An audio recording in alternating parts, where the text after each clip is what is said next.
Hi everyone, in this video we're going to talk about active transport and we're going to focus on solute pumping in active transport.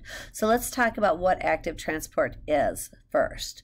So molecules that can't move via diffusion, either because they are way too large, there we go, they are unable to move across the membrane because they are lipid insoluble, so highly polar, and they're moving against their concentration gradient, are going to move via active transport. And there are different mechanisms of active transport, but all active transport requires energy.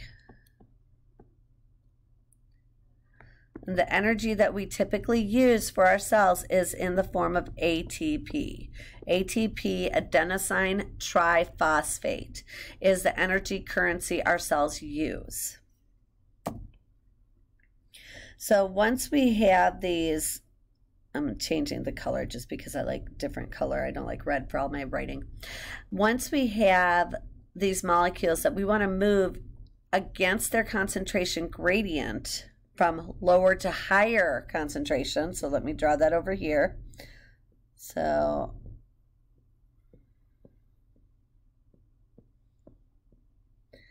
and say we have that we want to move these molecules against their concentration gradient into this area. So say, let's just say this is inside the cell and this is outside, right? We're going to be pushing those molecules into an area that's already packed with those ions or those molecules. So we're going to use ATP energy to do this. The best example and the most famous example that we use or that we know of is the sodium-potassium pump. So Na plus is sodium and K plus is potassium.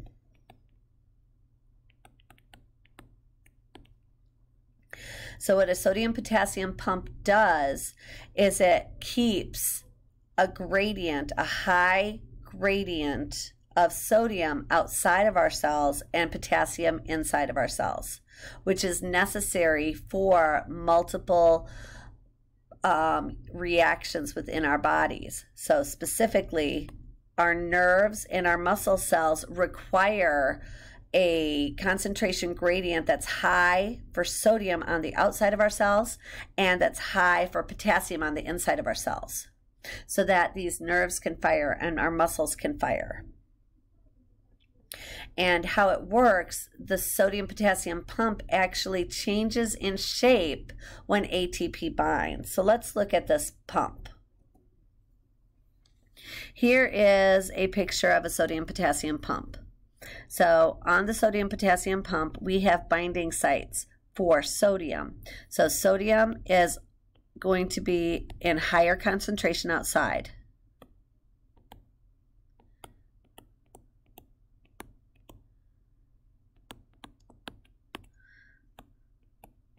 Sodium is always in a high concentration outside of the cell. And so inside, it's always at a lower concentration.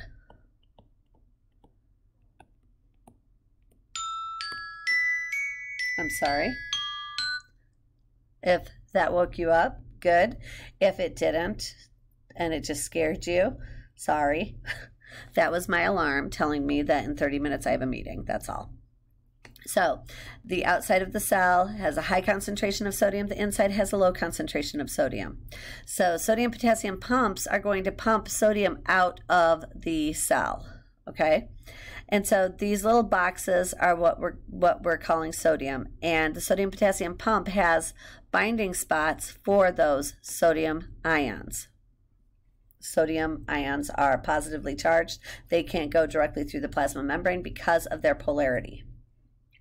So what happens is sodium comes in and binds to these spots.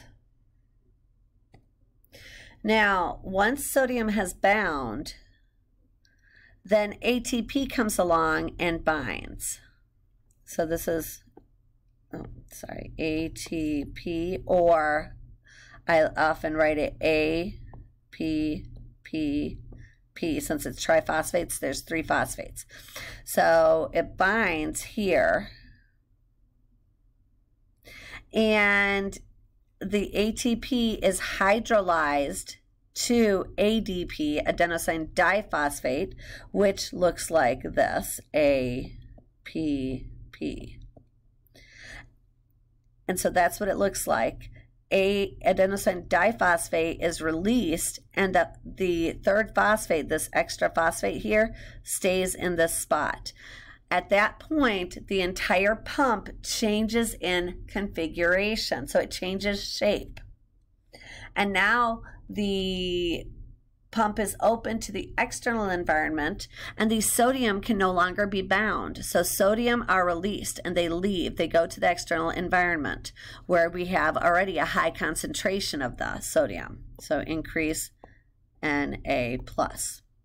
So we're pushing sodium out against the concentration gradient. But in this new configuration, we have these spots here that are binding spots for potassium. So K plus potassium is at a low concentration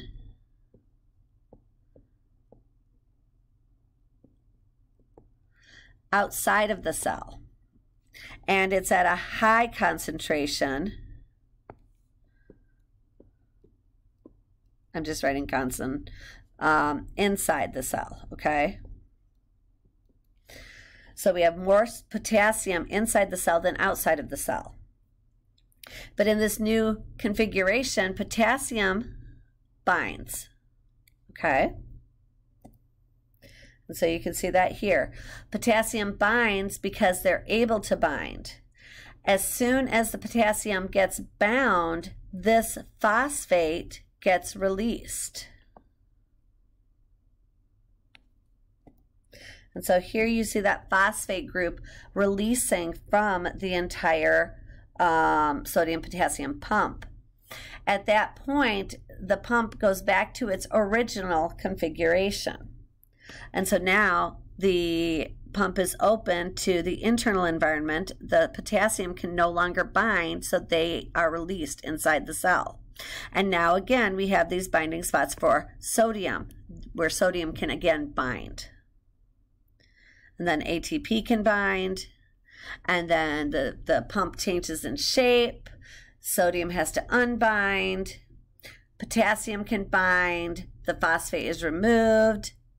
The pump goes back to its original configuration. This continues all the time. So we're always producing ATP. Our sodium-potassium pumps are continuously running. Even while we're sleeping, they're running. They're always running. Until we die, of course, right? And that's how the solute pumping works.